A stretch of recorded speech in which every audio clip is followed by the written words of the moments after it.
बरसाने मंदिर में मिलने वाली प्रसादी चुनरी का क्या करें। चुनरी का अर्थ है राधा रानी की कृपा आपको प्राप्त हुई है चुनरी के रूप में। आप अपने पूजा के मंदिर में और बंद करके पिटारी में इस ढंग से कि उसके दर्शन भी होते रहें, दर्शन भी नित्य प्रति कीजिए। राधा रानी की कृपा है, उनको प्रणाम डेली कीजिए, ऐसे भी आप कर सकते हैं। और दूसरी बात, जब आप राधा रानी की पूजा में जाएंगे ना, तो उस समय आप उस चुनरी को ओढ़ करके सिर पर बैठ के पूजा करें। यहाँ भी आप उसको प्रयोग अपने जीवन में कर सकते हैं। नहीं तो प्रसादी मानकर बंद कर दें और पूजन करें, नित्य दर्शन करें, चुनरी को प्रणाम करें। साक्षात राधा रानी का ही स्वरूप है, उन्हीं का वो है वो प्रसादी। अगला प्रश्न है, आत्मा स्वरूप एवं परमात्मा स्वरूप में क्या अंतर है। हम बताएंगे। आप अभी भी प्रश्न है, आत्मा और परमात्मा में अंतर क्या स्वरूप है। आत्मा और परमात्मा में तो सहज भेद है, भेदाभेद सिद्धांत। वैसे तो हमारे निम्बार्काचार्य ने जैसे द्वैताद्वैत सिद्धांत प्रतिपादन किया है। तो आत्मा स्वरूप परमात्मा स्वरूप, आत्म स्वरूप में अक्सर जो योग मार्ग के होते हैं वो अपने आप को आत्मा ही मानते हैं और परमात्मा का अंश मानते हैं योगी लोग, लेकिन वो आत्म साक्षात्कार करते हैं। लेकिन जो ज्ञान के पथिक होते हैं, ज्ञान मार्ग के, तो ज्ञान मार्गी अपने आप को परमात्मा स्वरूप अहम ब्रह्मास्मि की साधना करते हैं, तो वो अपने आप को परमात्मा स्वरूप ऐसा अनुभव करते हैं। तो ये आत्म स्वरूप परमात्मा स्वरूप में थोड़ा सा भेद है। बिल्कुल। तो अगले प्रश्न हमारे पास है, इस समय तो हमारे पास है अभी 8 मिनट। प्रश्न है, द्वादश तिलक लगाने के द्वादश अंग कौन से हैं। आप बताएंगे जल्दी से। द्वादश तिलक लगाने के द्वादश, मैंने हम 12 तिलक जो लगाते हैं, कौन कौन से अंग पर लगाते हैं, ये आप प्रश्न उत्तर दें।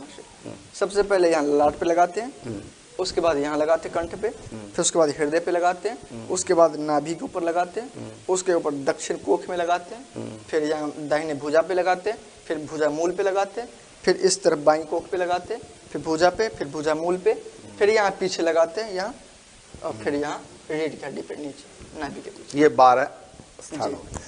अगला, मैं नित्य पूजा पाठ करता हूँ पर रात को शराब भी पीता हूँ, क्या मेरा पूजा पाठ निष्फल होगा। नित्य पूजा पाठ करता हूँ, रात को शराब पी लेता हूँ, तो मेरा पूजा पाठ क्या निष्फल, कोई फल नहीं मिलेगा उसका। नहीं महाराज, जो फल है, जो शुभ कर्म है, शुभ कर्म का फल तो शुभ मिलेगा ही, और जो पाप है उसका पाप का अलग से मिलेगा। बिल्कुल। आपने जो पूछा कि मैं दिन भर मैंने दिन में प्रतिदिन पूजा भी करता हूँ, रात को शराब पी लेता हूँ, क्या मेरा पूजा पाठ निष्फल। बिल्कुल नहीं, आपके पूजा पाठ कोई निष्फल नहीं है। पूजा जो आपने की उसका फल मिलेगा, और शराब जो आपने पी उसका दंड भी मिलेगा। कर्म से कर्म कभी कटता नहीं, ये नियम है। पूजा का अलग फल मिलेगा और शराब पीने का अलग से दंड मिलेगा। तो पूजा करने से पाप का दंड खत्म नहीं होगा, और पाप करने से पूजा का फल समाप्त नहीं होगा। दोनों अलग अलग खाते हैं। यदि ऐसा यदि माना जाए तो कोई धर्मात्मा हो ही नहीं सकता, क्योंकि व्यक्ति कर्म से चल रहा है, पापी से धीरे धीरे, तो पापी का एक तो कोई छोड़ ही नहीं सकता, धीरे धीरे छूटेगा। बिल्कुल। अगला प्रश्न है हमारे पास, अभी 4 मिनट का समय है। भगवान ने इंसान को क्यों बनाया, और बनाया तो फिर परेशानी क्यों दी। तो पहले तो मैं इसको कहना चाहूंगा कि भगवान पे मुकदमा दायर कर दो। नहीं जी, चलो जी, हम बताएंगे भगवान ने इंसान को क्यों बनाया, और फिर जब बनाया तो उसको फिर दुखी क्यों भगवान करते। भगवान ने इंसान को नहीं बनाया, ये सहज ये 3 तत्व हैं, आत्मा परमात्मा, आत्मा परमात्मा और ये प्रकृति माया। ये 3 तत्व अनादि हैं, और ये बनाए नहीं गए। ना तो आत्मा को भगवान ने बनाया, और ना परमात्मा कभी बने, ना कोई बना सकता है, ना स्वयं बने हैं। वो सदा से, आत्मा सदा से, इसी प्रकार ये प्रकृति भी सदा से। और प्रकृति में प्रलय और उत्पन्न होते रहते। कैसे, तो शास्त्रों में आया है, यथा केश लोमानी, जैसे हमारे शरीर में लोम केश अनिच्छन यानी कि बिना चाहे हो जाते हैं, उसी प्रकार परमात्मा में सृष्टि और ये जो क्रिया है प्रलय होते रहते हैं अपने सहज। इसका वो करता है और अकर्ता भी है, दोनों समूह कहा गया है। तो ये उन्होंने किया नहीं है, ये सहज में चल रहा है। और दुख जो क्लेश है, ये तो जीव के अपने कर्म। बिल्कुल। भगवान कभी जीव को दुख नहीं देते, क्योंकि भगवान के पास दुख है ही नहीं। जो चीज जिसके पास नहीं वो कैसे दे देगा। मेरे पास हीरा नहीं, कोहिनूर हीरा, और आप मुझसे हीरा मांगो, मैं क्या हीरा कोहिनूर आपको दे सकता हूँ, क्योंकि मेरे पास नहीं, कैसे मैं दे सकता हूँ। तो जो चीज मेरे पास नहीं वो मैं कैसे दे सकता हूँ। इसी प्रकार परमात्मा के पास दुख नाम की कोई चीज वहां नहीं है, इसलिए भगवान किसी को दुख दे नहीं सकते। मैं तो भगवान को भी चैलेंज करता हूँ, तू मुझको दुख दे के दिखा। नहीं दे सकते, मेरे कर्म मुझको दुख दे, समझना। भगवान भी किसी को दुख दे नहीं सकते, उसके कर्म व्यक्ति को दुख देते हैं।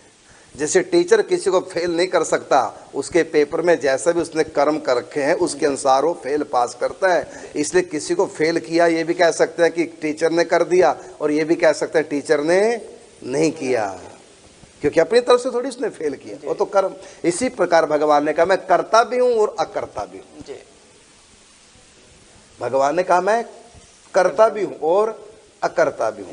जैसे टीचर ने फेल किया ये भी कह सकते हैं, और ये भी कह सकते हैं टीचर ने फेल नहीं किया, उसके मार्क्स आए हैं उसके कर्मों के अनुसार जो उसने पेपर में किया है। तो टीचर यहाँ फेल करने का कर्ता भी है और अकर्ता भी है। इसी प्रकार परमात्मा इस सृष्टि के कर्ता भी हैं और अकर्ता भी हैं।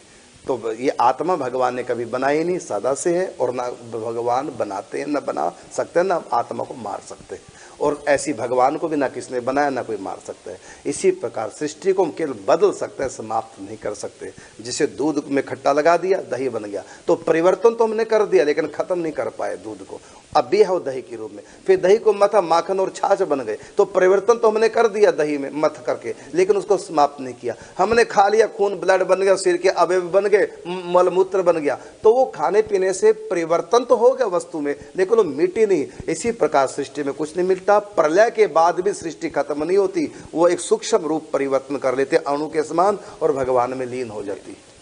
और फिर जब सृष्टि काल आता है फिर दोबारा से फिर भगवत इच्छा काल, और काल की भगवत इच्छा और काल, और साथ में प्रकृति के त्रिगुण, इनमें फिर वही क्रिया होती है, फिर सृष्टि प्रारंभ हो जाती है। मिटी नहीं है सृष्टि।